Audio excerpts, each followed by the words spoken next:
Assalamualaikum warahmatullahi wabarakatuh. Alhamdulillahi rabbil alamin, alladzi an'ama alaina bi ni'matil iman wal islam. Asyhadu an la ilaha illallah wahdahu la syarika lah, wa asyhadu anna Muhammadan abduhu wa rasuluhu la nabiyya ba'dah. Saudaraku yang dimuliakan oleh Allah Subhanahu wa taala, salah satu cita-cita besar kita di yaumil qiyamah adalah mendapatkan surga Allah Subhanahu wa taala. Lalu kemudian pertanyaannya, apakah kita sudah pantas mendapatkan surga Allah dengan amalan-amalan yang akan kita bawa nantinya? Pada kesempatan ini saya ingin menyampaikan salah satu hadis Rasulullah Sallallahu Alaihi Wasallam, bahwa ada golongan-golongan tertentu, kelompok-kelompok tertentu yang sangat dirindukan oleh surga. Ketika surga yang merindukan kita, maka sudah pasti kita bisa bertemu dengannya, karena surga yang rindu dengan kita. Bukan kita yang rindu dengan surga, tapi surga yang rindu dengan kita. Siapakah di antara orang-orang ini yang dirindukan oleh surga? Rasulullah Sallallahu Alaihi Wasallam bersabda, al jannatu mushtaqatu ila arba'atin nafari. Kata Rasulullah, ada 4 golongan manusia yang dirindukan oleh surga. Yang pertama, talil Quran, orang yang senantiasa membaca Al-Quran. Al-Quran adalah kalamullah yang diturunkan kepada kita untuk dijadikan sebagai pedoman, sebagai petunjuk, sehingga kita bisa mendapatkan keselamatan di dunia dan lebih-lebih di akhirat kelak. Apakah Al-Quran hanya sekedar dibaca? Tentu tidak. Rasulullah Sallallahu Alaihi Wasallam bersabda, khairukum man ta'allama Al-Quran wa 'allamahu. Sebaik-baik di antara kalian yang mempelajari Al-Quran dan mengamalkan. Jadi Al-Quran selain kita baca, kita harus mempelajari, dan tentu kita akan mengamalkan kandungan-kandungan Al-Quran. Oleh karena itu, beruntunglah orang-orang yang senantiasa membaca, mengkaji, dan mengamalkan Al-Quran. Di dalam bulan suci Ramadan ini, mari kita perbanyak membaca Al-Quran, mengkaji Al-Quran, dan tentunya mengamalkan Al-Quran. Yang kedua, orang yang dicintai atau dirindukan oleh surga, wa hafizil lisan, orang yang senantiasa menjaga lidahnya. Ada apa dengan lidah kita ini? Suatu ketika Luqmanul Hakim dipanggil sama tuannya.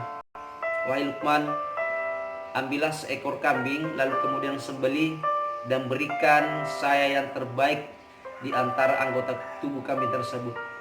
Luqman mengambil seekor kambing, lalu kemudian menyembelih dan diambillah lidahnya.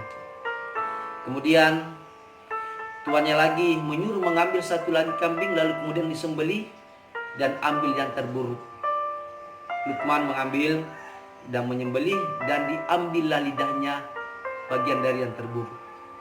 Setelah diserahkan kepada tuannya, tuannya heran dan bertanya, wahai Luqman, apa maksudnya ini? Saya menyuruh kamu mengambil yang terbaik, kau ambil lidahnya. Saya suruh ambil kamu yang buruk, kau ambil lidahnya. Apa maksudnya ini? Wahai tuanku, itulah lidah. Lidah manusia kadang membuat manusia yang baik, kadang juga membuat buruk, tergantung. Kalaulah manusia menggunakan lidahnya dengan perkataan-perkataan yang terpuji, maka insya Allah akan menjadi mulia atau baik. Tetapi sebaliknya, kalau manusia tidak mampu mengendalikan lisannya atau lidahnya dari perkataan-perkataan yang tercela, maka disitulah manusia hina atau buruk. Oleh karena itu, saudaraku yang dimuliakan oleh Allah, mari kita jaga lisan kita ini, lidah kita ini. Lidah ini memang tidak bertulang, kan tetapi ketika melukai perasaan orang, melukai hati orang, maka sangat sulit untuk ditemukan obatnya. Maka lidah ini kita fungsikan demi kebaikan, mengajak, berbicara penuh dengan hikmah. Kalau tidak terlalu penting, maka kita diam saja. Jangan sebaliknya, suka menggosip, menggibah, menceritakan aib dan keburukan orang-orang. Inilah yang dicintai atau dirindukan oleh surga, yang menjaga lisannya.